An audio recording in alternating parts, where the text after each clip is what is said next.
What's up, guys, and welcome. I'm Raj Beats, music... Fucking up the intro. What's up, guys, and welcome. I'm Raj Beats, music producer, entrepreneur, investor, alien, and in this video, I'm going to be sharing with you 5 ways that you can easily monetize all of those beats that you're sitting on. Because obviously, as a music producer or as a beat maker, all we like to do is make beats. We don't go outside, we don't shower, we don't get sunlight, we don't talk with other family members. All we do is make beats. So here are 5 ways that you can monetize all those beats and start bringing in some real money every month.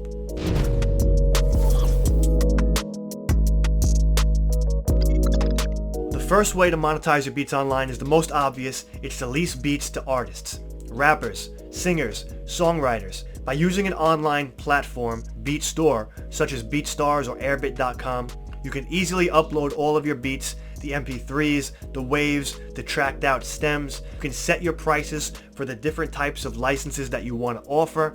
You can set the terms in these licenses very easily. You pay a small monthly fee to keep these beats hosted on this platform, and then you send artists to this beat store and you market this beat store and you market your beats. The second way to monetize your beats online is by submitting them for sync placements. Sync placements are basically when your beats or music or songs get used and placed into film, TV, commercials, trailers, video games. Anytime video is paired with music, that's called a synchronization. So submitting your beats for sync placements by navigating to music libraries online is another way. To find these music libraries, you can easily look up a list of them online. I've pulled one up right here.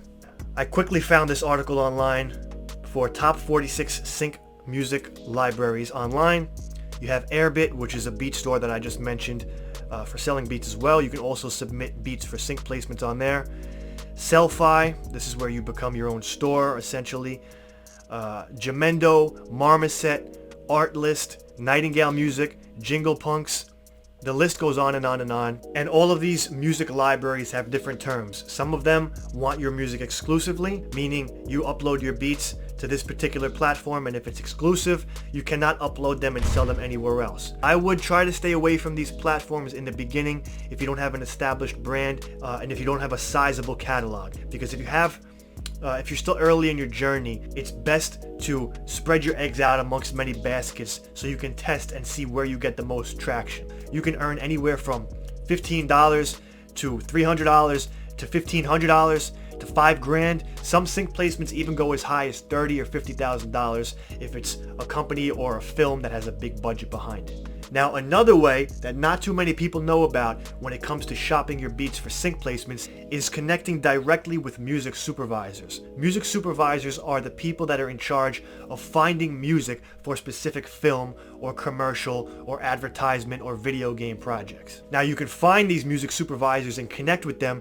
by navigating to imdb.com, which is the International Movie Database. Now, I'm going to show you a trick right now that's going to allow you to scrape and collect a bunch of these music supervisor contacts in one shot very quickly, but don't abuse it because you're going to fuck it up for everybody else. Here's how to do it. Go to google.com. Some of you may be familiar with this website. And when you type in the search term, type the word site:imdb.com. This tells Google only pull up results from this website. Then put a quotation mark and type in music supervisor, end quotation, space, put an asterisk at gmail.com. So now it's narrowing it down even further. So the results are only going to show from the imdb.com website with the search term music supervisor, and also has at gmail.com. So it's only going to pull up results that have emails in them. Click enter and you're going to see a whole bunch of results pop up for music supervisors from imdb.com. Click on any of these results and just start compiling a list of these contacts. Make a spreadsheet, create some notes for this particular person. You know, this woman, check out what projects she's worked on in the past. It might give you an idea of what type of projects and what type of music she might be looking for in general. And this way, when you do reach out via email, you can make it personalized. You can mention a recent project they worked on, and just be polite, be respectful, keep it short, sweet. Hello, so-and-so. My name is so-and-so. I came across your information online and saw that you were music supervisor for this particular project, and I was just wondering if you happen to be looking for music for any projects at the moment. Excuse me. That's it. Short, sweet, send it. Don't send out an email blast to 2,000 people. That's not personalized. You're not going to get good results that way. Go one by one. If you want to make a template for the body of the email to save you some time, that is a good idea. I recommend. Like I just mentioned, just keep it short, sweet, save it, swap out the names, swap out the emails, and just keep it short and sweet, send it out, and you'll get responses that way, and they'll tell you whether they have any projects at the moment, whether you should follow up with them, and you can take it from there. The third way to monetize your beats online is my personal favorite way, by uploading instrumental albums to Spotify, iTunes, Apple Music, Tidal, and all other streaming platforms. Now, I'll be honest, I'm surprised not a lot more producers and beat makers are using this technique, because it's literally so easy and it costs almost nothing, and it just brings in more revenue on a month-to-month basis. In addition, the reason I love this method so much is because a lot of people actually like to listen to instrumentals when they're driving, or when they're working, or when they're working out, or when they're studying, or when they're partying, whatever it is. People listen to instrumentals just as much as they listen to regular music, if those instrumentals are available to them to listen to, whether people are just freestyling to have fun, or they just enjoy listening to instrumentals. By putting them on these different streaming platforms and making them available, you can actually send people to these instrumental albums. You can market them in very unique ways. You can create content around your beats that send people to these platforms. And now, even if you're still licensing and leasing beats to artists, you can send them to Spotify, you can send them to iTunes, you can send them to all these different platforms that you're now going to get paid off of these streams. So if you own 100% of your beats, if you didn't collaborate with anybody, even if you did, but if you didn't collaborate with anybody and you own 100%, you own 100% of your masters, 100% of your publishing. When you have all these beats being streamed on a regular basis by these artists who may eventually buy them anyway, you're making money from those plays that you wouldn't get if they were listening to the beats in your beat store. And they can add them to their playlists, their workout playlists, their study playlists, whatever it is. So it's a very effective way, a very effective tool, and I really put a lot of effort into this myself with uploading these instrumental albums and marketing them as instrumental albums.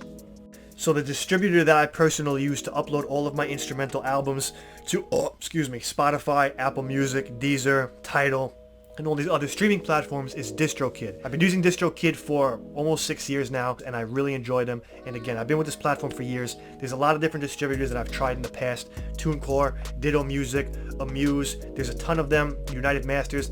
I didn't like any of them. I tried a bunch of them. DistroKid over-delivers every time. You could sign up for as little as $20 for the year, and you get unlimited uploads to all these different platforms. So if you're sitting on 200 beats, you can upload them all, and it doesn't cost you anything extra. If you have music, you can upload it to all these different platforms. And they also have a whole bunch of built-in features that help to promote your music, that help to create content for your music and to promote it.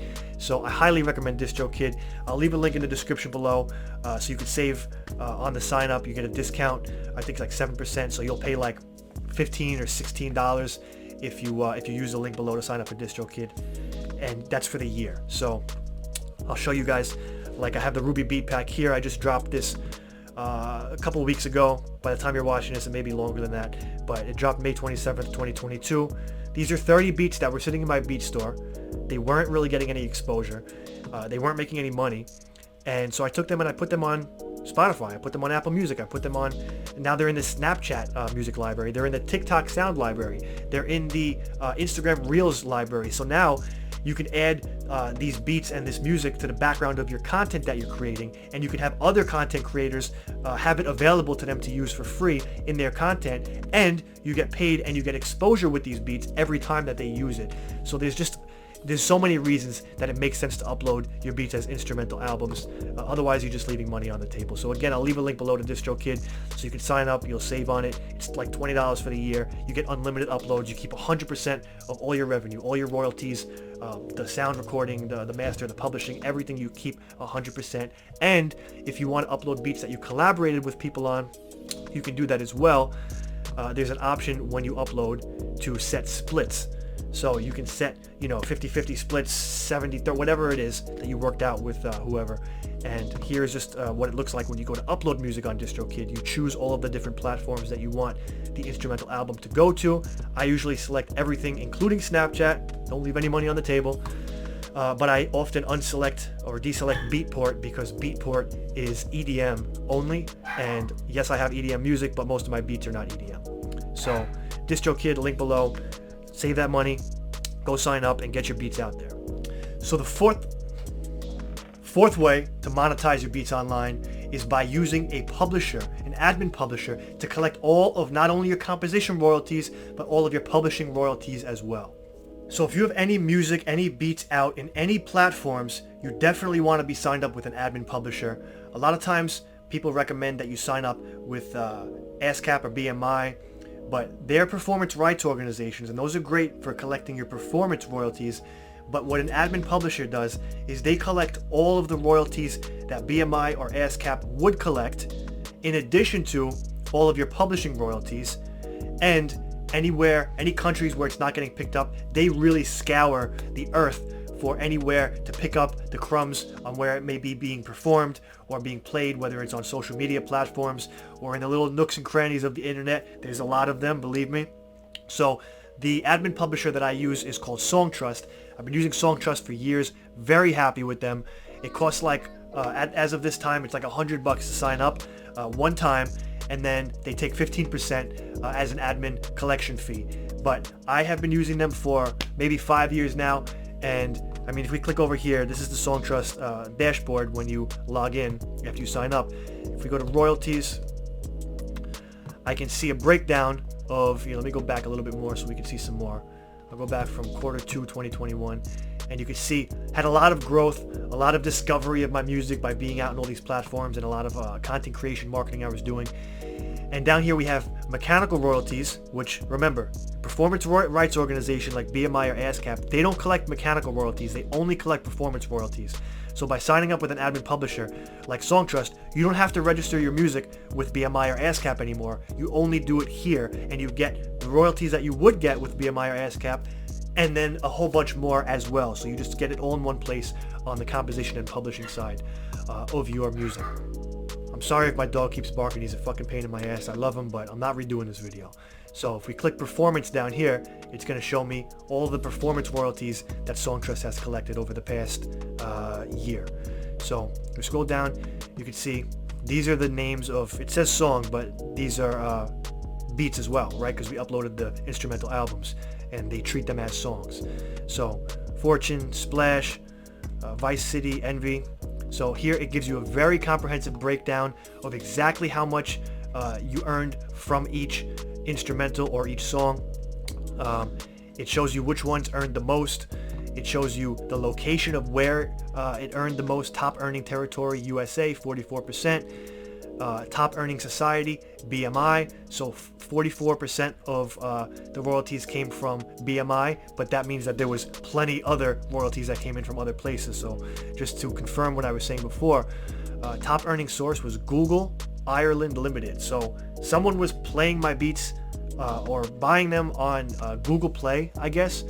And yeah, here you can see Spotify. This list is a little short, but it really gets granular. I mean, look, amount received, 4 cents, 6 cents, 2 cents, 3 cents. These are for individual streams or, groups of small amounts of streams, but like 67 cents, 2 cents, Google Ireland Limited. Scroll down here. From YouTube Premium, 5 cents. YouTube Free, 3 cents. Someone that licensed something, $2. So like all of these little tiny streams of income are coming in and being collected that we don't even know about. So our music, when we upload it to all these different platforms and we put it in as many places as possible, and then we have the mechanisms in place like Songtrust, DistroKid, to collect these royalties and these sales, there's a lot of money being made from streams that we don't even know about. So it's never been a better time to be independent. So just throwing that out there. But Songtrust does a fantastic job. Here you can see my cut is 85% because, like I said, they take 15%. That's fine. I'm getting way more than I would have if I was doing it myself, which would be 0 or maybe 5%. So you can see the full breakdown. They give you great analytics, which you can then export, and you can set up a spreadsheet, and you can look at and find patterns and figure out where you should put more of your attention as far as your marketing. Maybe, oh, this beat or this platform happens to be doing really well with my music, so let me shift my attention there, because at the end of the day, data is how you're going to be able to optimize and grow and make more money. So I'll leave a link below in the description for Songtrust. You'll save on that as well. You'll save like $10, so you'll only pay 90 instead of 100. So hit that link below. It'll save you money, more importantly, and you can sign up and you can immediately start collecting all of your publishing, mechanical, composition, performance royalties in this one place. All right, last but not least, revenue stream number 5 to monetize your beats online is Content ID. What is Content ID? Content ID is a database that registers anytime a sound is used in YouTube, so that when an ad is run on that video, it pays the creator of whatever the content is in that video. So if somebody uploads a video using your beat, you get paid. Even if it's an artist that stole a beat from you and they didn't pay you to license it and they upload it on YouTube, this makes sure you get paid. So there's a lot of different Content ID platforms available that you can use to make sure you get paid anytime your music is used on YouTube. DistroKid offers it, but they charge like $5 per song, plus they take 20%. 20 to 30% is typically the standard collection fee, which is a little bit high, I know, but it is what it is right now. So I use a platform called identify.com with 2 Y's. It's IDENTIFYY.com. As you can see, it's up right now on my screen, and I upload all my beats, all of my music to this platform, and they pay me, I think it's quarterly, so 4 times a year. And if we go over here, we can see first, this is all of the live assets that I have that are registered currently and being detected across all of YouTube. And from what I understand, it also collects from a couple other social media platforms, but I can't confirm that, so don't hold me to that. If we go over here and I click YouTube Reports, Payment Summary, we can see for the year of 2022, I've made $3.56. Egg sandwich, baby. Well, maybe not now with inflation. Maybe I can get 1 egg. But if we go to video reports, you can actually see a breakdown of everywhere that your beat was used. You can do this again with songs too, but this, for the sake of this video, it's for beats. So this is all of the different YouTube links I can click on and see exactly where it's been used, which is awesome. So I can verify it. And my cut of this is 80%. They take 20%. Now, when you sign up for this platform, which I do recommend, you can do your diligence. If you want to do it just through DistroKid to keep it easy, fine, but you're still going to have to pay per track you upload. The reason I like this platform is because I get the same commission that I would if I get 80%. Like if I use DistroKid, only I don't have to pay anything up front. I can upload as many tracks as I'd like. When you sign up for this platform, if you do, they are going to probably take 30% because that's what they had me at, but I reached out to them and I negotiated it down. So I recommend you give it a shot and negotiate. Ask them if they can get you in at a better rate than 70% and see what they say. But you sign up for this platform and you upload your beats, and here they just recently added the YouTube Shorts section of the dashboard, so you can see what you're being paid from YouTube Shorts. YouTube Shorts pays less than full-length YouTube videos, but again, it's just more breadcrumbs, and you collect enough breadcrumbs from different places, all of a sudden you have a full slice of bread. You do that for long enough and now you have a full loaf. So that's the way I look at it. Things compound over time. So yes, it typically starts off slow, but as you build your brand, as you put more beats out and you flood the market with your content and your brand, there's really no limit. Here you can see the bank. You could get deposited either via PayPal or via ACH direct to your bank account, whatever you prefer. But that is the 5th way to monetize your beats. So let me switch back here to the full screen camera so I can sell you something. Again, all my music's on all platforms. I make content. Follow me on Instagram. Everything's below in the description. Just look below in the description. Do everything in that description. Go sign up for DistroKid. Get your beats everywhere. Sign up for Songtrust so you collect all your royalties. Sign up for identify.com. I'll leave a link below for that too. There's no affiliate link for that one. I'm not going to make anything, but that's okay. You'll sign up and you'll make money. But most of all, have self-awareness and figure out what really pulls you in. What really inspires you? What do you feel drawn to? You might feel more drawn to getting your music placed in film and sync placements, or you may just want to crank out beats and get them in all these different platforms. I like to make volume. I like to make a lot of beats, so I like to get them in all platforms, and the instrumental album is my favorite way of, or my favorite of the 5 methods to really focus my energy on. But self-awareness, figure out what inspires you, figure out what you feel you can be consistent with, because if you're not consistent with any of this, it's not going to mean dick. Whatever you're consistent with across time is what's going to actually work, regardless of what the strategy is, because you'll optimize it and you'll get feedback and you'll be able to see what's working and what's not working, and keep optimizing until you're making real money. You know, there's people making tens, hundreds of thousands of dollars a month from streams, some even $1 million a month. It takes time. It's not going to happen overnight. It takes years. But these are the 5 ways that you can monetize your beats that are going to be sitting on your hard drive not doing shit anyway. So if this video helped, drop a like, drop a comment, tell me what you do, what kind of music you make. You know, let's have a conversation. Share this video with a friend or a beat maker or producer that you know is grinding it out right now if you think it can help them. And I'll catch you guys in the next one. I'm out.